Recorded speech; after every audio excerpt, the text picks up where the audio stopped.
ଭଲ ଇନଭେଷ୍ଟମେଣ୍ଟ ବିକଳ୍ପ ଖୋଜୁଛନ୍ତି ତେବେ ଭାରତର 5ଟି ଭଲ ବିକଳ୍ପ ହେଲା। ପ୍ରଥମରେ ହେଲା SIP। ଦୀର୍ଘ ସମୟ 5 ବର୍ଷରୁ ନେଇକି 30 ବର୍ଷ ପର୍ଯ୍ୟନ୍ତ ଧନ ବୃଦ୍ଧିର ଭଲ ବିକଳ୍ପ।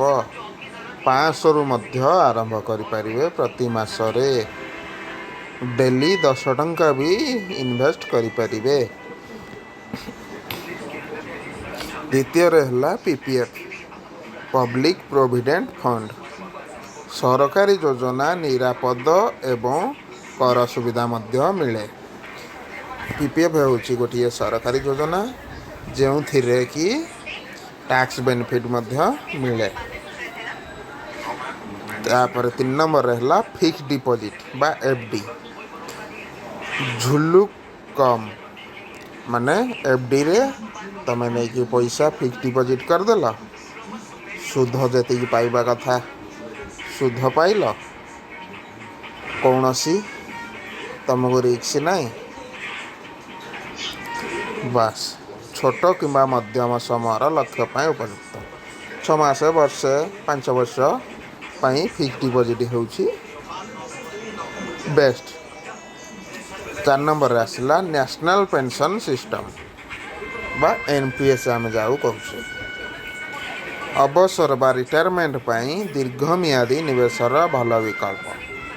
ଆମେ କୌଣସି ଜବ୍ କରିଛେ, ସେଇଥିରେ ଆମେ ନ୍ୟାସନାଲ୍ ପେନ୍ସନ୍ ସିଷ୍ଟମ୍ରେ ପଇସା ରଖିଲେ ଅବସର ବେଳେ ତାହା ଗୋଟେ ବଡ଼ ଆମାଉଣ୍ଟରେ ଆମ ପାଖକୁ ଫେରି ପାଇବା।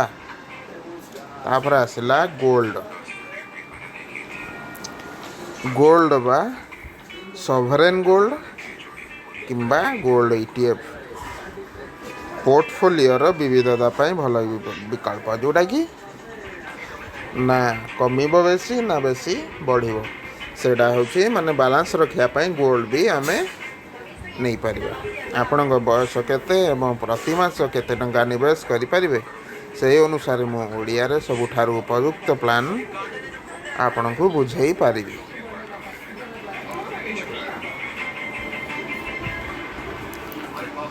ସଞ୍ଚୟ ଶିଖନ୍ତୁ 5ଟି ଶ୍ରେଷ୍ଠ ନିବେଶ ବିକଳ୍ପ। ପ୍ରାୟ 20 ମିନିଟର ଓଡ଼ିଆ ବାଖ୍ୟା। ନମସ୍କାର, ଆଜି ଆମେ ଜାଣିବା ଯେ ସଞ୍ଚୟ କରିଥିବା ଟଙ୍କାକୁ କେଉଁଠି ନିବେଶ କଲେ ଭବିଷ୍ୟତରେ ଭଲ ଲାଭ ମିଳିପାରେ। ନିବେଶକର ମୂଳ ଉଦ୍ଦେଶ୍ୟ ହେଉଛି ଆପଣଙ୍କ ଟଙ୍କାକୁ କେବଳ ସଞ୍ଚୟ କରି ରଖିବା ନୁହେଁ, ବରଂ ସମୟ ସହିତ ତାହାକୁ ବଢ଼ାଇବା। 1ରେ ହେଲା SIP ବା ସିଷ୍ଟମେଟିକ୍ ଇନଭେଷ୍ଟମେଣ୍ଟ ପ୍ଲାନ୍। ହେଲା 5ଟି ଶ୍ରେଷ୍ଠ ନିବେଶ ମଧ୍ୟରୁ ଗୋଟିଏ ହେଲା SIP। SIP ହେଉଛି ମ୍ୟୁଚୁଆଲ୍ ଫଣ୍ଡରେ ପ୍ରତି ମାସ ଏକ ନିର୍ଦ୍ଧାରିତ ରାଶି ନିବେଶ କରିବାର ପଦ୍ଧତି। ହେଲା ଆମେ ମାସକୁ ମାସ ମଧ୍ୟ ରଖିପାରିବା। ଏବେ ବି ଦିନକୁ ଦିନ ବି ଆସୁଛି, ଆମେ ଦିନ ବି ରଖିପାରିବା। ଲାଭ ହେଲା 500ରୁ ଆରମ୍ଭ କରିପାରିବେ। ଦିନ ଯେଉଁଟା 10 ଟଙ୍କାରୁ ବି ଆରମ୍ଭ କରୁଛନ୍ତି। ହେଲା ଦୀର୍ଘ ସମୟରେ ଭଲ ରିଟର୍ନ ମିଳିପାରିବ। ଯେମିତିକି ଆମେ ଯଦି 15ରୁ 30 ବର୍ଷ ଆମେ ସେଇ ପଇସାକୁ ରଖିପାରିବା, ତାହେଲେ ଆମକୁ ଚକ୍ରବର୍ତ୍ତୀ ସୁଧ ମିଳିବ।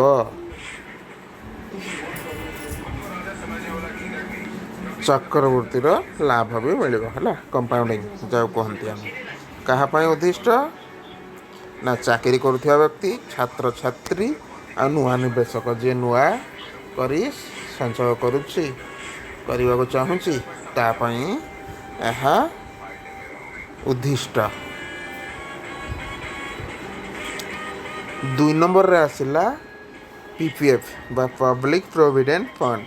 PPF ହେଉଛି ଭାରତ ସରକାରଙ୍କ ଏକ ସୁରକ୍ଷିତ ସଞ୍ଚୟ ଯୋଜନା। ଲାଭ ସରକାରୀ ସୁରକ୍ଷା, କର ସୁବିଧା, ଦୀର୍ଘମିଆଦୀ ସଞ୍ଚୟ ପାଇଁ ଲାଭ ବା ଭଲ। କାହା ପାଇଁ? ଯେଉଁମାନେ ଝୁଲୁମ କମ୍ ଚାହୁଁଛନ୍ତି, माने कौनसी टेंशन चाहूना डायरेक्ट से माने पीपीएफ रे पैसा संचय करें जो थे कि सरकारी सुरक्षा ता सहित टैक्स बेनिफिट जो टैक्स सब लगुच पैसा पर ताहा भी आउ लगे नहीं। तापर आसला फिक्स डिपोजिट। फिक्स डिपोजिट बा एफडी रे आपण एक निर्धारित समय पर बैंक टंका जमा करें एवं निश्चिंत सुध पाइपर जमी वर्षे 6 मास 5 वर्ष आपण डिपोजिट कले गोटे रिटर्न मिनिमम रिटर्न गोटे अच्छी सेटा मैक्सिमम रिटर्न सेटा आपण को मिलिबो हला कौन सी टेंशन एथिरे नहीं।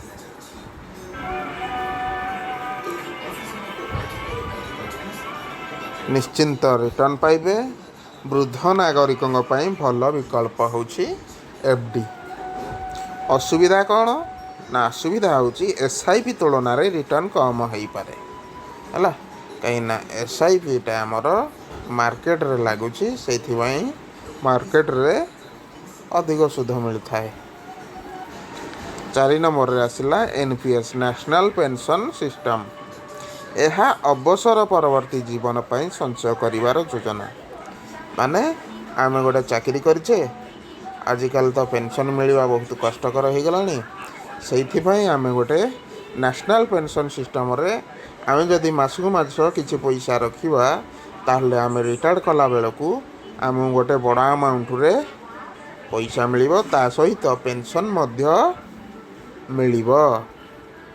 लाभ होची दीर्घ समय रे भल संचय। बहुत समय आम 25 वर्ष 30 वर्ष जदि संचय करवा ताहले भल लाभ मिलिबो। टैक्स बेनिफिट अच्छी बा कर सुविधा अच्छी। अवसर पर नियमित पेंशन पाइबार सुजोग। आम अवसर गोटे लोक 50 वर्ष 60 वर्ष अवसर नौची से अवसर पर पेंशन पाइबाटा ग्यारंटी। तापर 5 नंबर आसला सुना। सुना रे गहना किनिबा परिवर्ते आम साधारण लोक साधारण कौन करुचे ना गहना किनी दौचे भावुचे गहना तो रहा आम पाखे समय अनुसार गहनार मूल्य भी बढ़िबो ता सहित आम पाखे रहिले आमर संपत्ति हिसाब से आम ताको रखुचे बा आमको सुंदर लगे ताको व्यवहार करुचे। तो ता बदल रे आमे गोल्ड ईटीएफ किंबा सॉवरेन गोल्ड बॉन्ड वरी विकल्प विचार करि परिबा।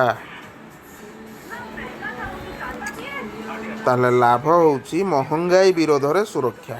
जेतोले महंगाई बढ़ुची सही समय एटा सुरक्षा आमको दब गोल्डटा। पोर्टफोलियो रो विविधता बढ़ाए।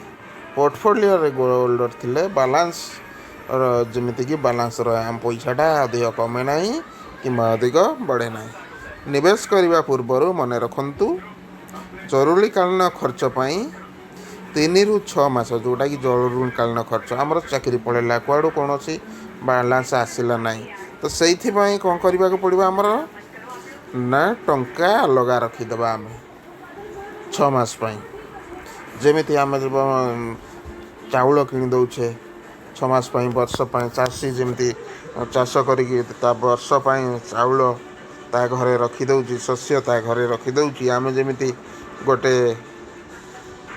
राशन किणिकी मासक घर को नहीं आसुचे से भाया पैसा को 6 मास आमको अलग करदेवा पड़ो।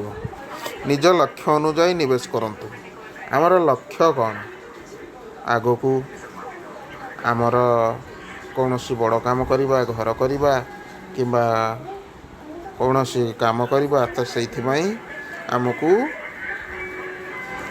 तार छोट छोट गाड़ी किणापी गोटे लक्ष्य घर करने गोटे लक्ष्य जगह किणापी गोटे लक्ष्य बाहाघर करने गोटे लक्ष्य समस्त टंका गोटे स्थान में निवेश करवा ना से अलग अलग आम निवेश करवा नियमित निवेश करवा आ धैर्य रखा। आज मार्केट कमीगला आज कमीगला तो पैसा काढ़ीदे ना पुणी आम धैर्य रखिले पुणी से पैसा जोटा चली जाइए सी आम पुणी फेरी आसब। ଉଦାହରଣ ଧରନ୍ତୁ ଆପଣ ପ୍ରତି ମାସରେ 5,000 ଟଙ୍କା ସଞ୍ଚୟ କରିପାରୁଛନ୍ତି। ତାହେଲେ କ'ଣ କରିବେ ନା 2,500 SIP କରିବେ, 1,000 PPFରେ ରଖିବେ, 1,000 FD କରିବେ, 500 ଗୋଲ୍ଡ EPF କିମ୍ବା ସଭରେନ୍ ଗୋଲ୍ଡ ବଣ୍ଡରେ ରଖିବେ। ଏହିପରି ଆପଣ ନିବେଶ କଲେ ବିଭିନ୍ନ ସ୍ଥାନରେ ବଣ୍ଟନ ହେବ ଏବଂ ଜୁଲୁମ କମିଯିବ। ଯେଉଁଟା ଆମକୁ ଗୋଟେ ଡର ସବୁବେଳେ ରହିଥାଏ ସେଇଟା କମିଯିବ। ଆମ ପଇସାଟା ଭଲ ପୋର୍ଟଫୋଲିଓ ତିଆରି ହେବ। ସାରାଂଶ SIP ଦୀର୍ଘ ସମୟର ସମ୍ପତ୍ତି ସୃଷ୍ଟି କରିବ। ହେଲା, ଆମେ ଚାହିଁଲେ 20 ବର୍ଷ କିମ୍ବା 30 ବର୍ଷ ପାଇଁ ରଖିଲେ ତାକୁ ଆମେ ଚାହିଁଲେ ଗୋଟେ ଭଲ ରିଟର୍ଣ୍ଣ ଆଶା କଲେ। PPFରେ ସୁରକ୍ଷିତ ରହିଲା ଆଉ କର ସୁବିଧା ମଧ୍ୟ ଟ୍ୟାକ୍ସ ବେନିଫିଟ୍ ପାଇଲେ। FDରେ ନିଶ୍ଚିନ୍ତ ସୁଧ ପାଇଲେ ଆଉ କମ୍ ଜୁଲୁମ, ଟେନସନ୍ ନାହିଁ। FD କରିଦେଲେ ଟେନସନ୍ ନାହିଁ ବାସ୍। ତାପରେ NPSରେ ଅବସର ପରବର୍ତ୍ତୀ ଆର୍ଥିକ ସୁରକ୍ଷା। ଆମେ ଯେତେବେଳେ ରିଟାୟାର୍ଡ଼ କରିଯିବା ତ ପେନସନ୍ ପାଇବା ପାଇଁ NPSରେ ଆମେ କିଛି ପଇସା ରଖିବା। ତାପରେ ଆସିଲା ଗୋଲ୍ଡ, ପୋର୍ଟଫୋଲିଓକୁ ସନ୍ତୁଳିତ ରଖିବା ପାଇଁ। ଗୋଲ୍ଡରେ ଆମର ପଇସା କମିବ ନାହିଁ କିମ୍ବା ସେତେ ପଇସା ବଢ଼ିବ ନାହିଁ। ଏହି 5ଟି ବିକଳ୍ପର ସଠିକ୍ ମିଶ୍ରଣ ଆପଣଙ୍କୁ ଭବିଷ୍ୟତରେ ଆର୍ଥିକ ଭାବେ ଶକ୍ତିଶାଳୀ କରିପାରିବ। ତ ମୁଁ ଏତିକି